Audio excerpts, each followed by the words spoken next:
Give it up for Fart and Marty. Fart and Marty. You'll do great. That was good. Very good. One more time for Marty Panay, ladies and gentlemen. Marty. Yes. Okay. Well, we're going to keep it going because this is like an all-star, like, I feel like this is like the NBA of actresses in Hollywood doing stand-up. And we have them here tonight. Next comes to the stage, very funny, very talented actress who I had a chance to meet at doing a showcase in Hollywood, and she killed it. And I was like, you have talent, and I think you should take my comedy workshop, and she did. Ladies and gentlemen, give it up for the very funny Hedley VanKuch. Ladies and gentlemen.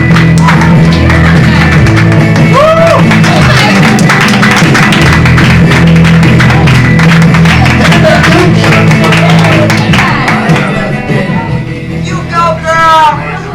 Okay. Hello. It's actually Hedley, but that's okay. I moved here from Los Angeles. Sorry, let me fix my earring. So I'm not prepared. I moved here from Los Angeles about a year ago from St. Louis, Missouri. And I just wanted to clarify that being from St. Louis, Missouri does not, under any circumstance, make me racist in any way, despite recent current events. I care about resolving the issue of racism just as much as the next person, especially since I am a victim of racism myself as a redhead. There's not even a redheaded emoji. Like, what the hell am I supposed to use? The devil, since apparently we don't have souls.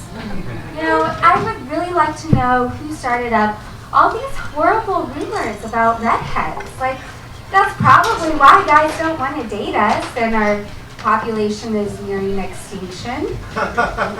I really think there needs to be like a Tinder or a Grindr just specifically for redheads, because then we can sense the other redheads in the vicinity and start working on, repopulating our race. It could be called Tinger.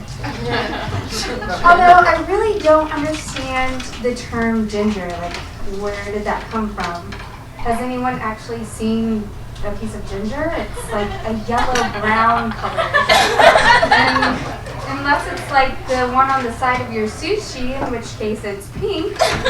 No, neither of which describe my hair color.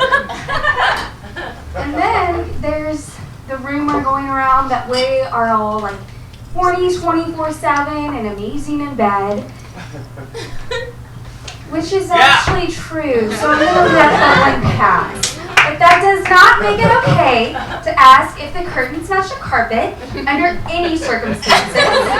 I guarantee you 95% of the women you ask that to, you will not get to sleep with. So just don't do it, But I do leave the extra 5% open because we are redheads. And then, there's the theory that we're hotheads, which is completely ridiculous. Like, I can count the amount of bar fights I've gotten into on like one hand. I think the real hotheads you have to watch out for are pregnant people. Has anyone spent any measurable amount of time with a pregnant person? It's terrifying. There's a reason why they don't let them drink. Imagine mixing alcohol with all those hormones that they're hopped up on. It would literally open the 10th level of hell. I've always been terrified of pregnant people, personally. If you just think about it, like, they have a living human being inside their stomach at all times. And not to mention that they're completely disproportionate. If you see a pregnant woman from behind, she looks like a normal person, but as soon as she turns around, it's like, who the hell did you eat? It just doesn't make sense. It's like how they say if Barbie was an actual person, she would not be able to physically stand or walk. It just doesn't add up. Any of my friends that are pregnant or have gotten knocked up before, we're not friends anymore. I went back home to Missouri over the holidays. And all of my friends are having babies and getting married, usually in that order. And I'm just like, you're 24. What are you doing with your life? You know, like meanwhile, I'm still walking through the drive-thru of Taco Bell at 3 a.m. trying to convince the guy in the window that it is okay to serve me tacos if I'm not in a car. Obviously, if I'm in the drive-thru of Taco Bell at 3 a.m., I should not be operating a vehicle. I'm really doing the world a service. I think that yields a free chimichanga. Or two. But really, you know, I feel like being pregnant is just, to me, comparable to having a disease. I want to be like, who did this to you? Which reminds me, Valentine's Day is coming up. And Tinder is hosting their first Valentine's Day ball downtown for those of you folks that are single or just pretending to be single.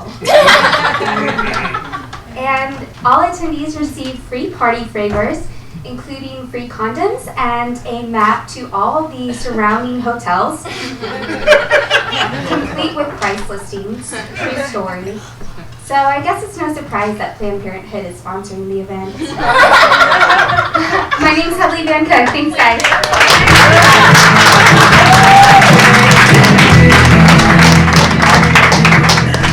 Hedley, ladies and gentlemen, one more time. Hedley VanKuch. Hedley.